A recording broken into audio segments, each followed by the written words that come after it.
Firstly, on the restrictions, there are a lot of people who are restricted by their job about what they can do. Maybe you can't trade stocks, you can't do anything on the stock market, you have to declare every trade you make, or you can only make a certain number of trades. It's all sorts of crazy restrictions.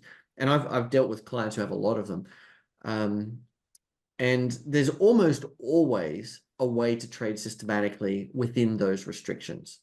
So for example, let's say you have a job and you're not allowed to trade US stocks. Okay, well, what about stocks in Hong Kong? What about stocks in Australia? What about stocks in Canada? Whatever.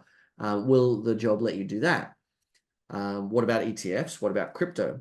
All of those different strategies you can trade systematically. There's also some restrictions which are about frequency of trading. I had a student who was only allowed to make 15 transactions a month, no more.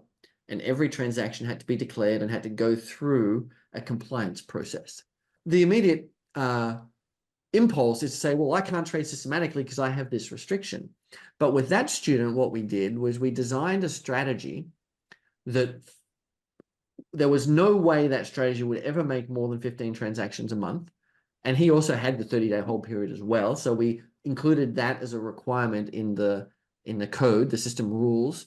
And we developed a strategy that worked. It actually performed amazingly well. Obviously, there was a little bit of a sacrifice because you didn't quite have the flexibility of everyone else. But we designed a strategy that fit within those constraints.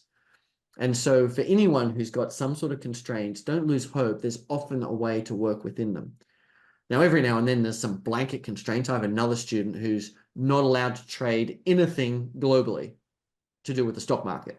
It's like, wow, really? Do you want to go get a new job maybe? But he can trade crypto.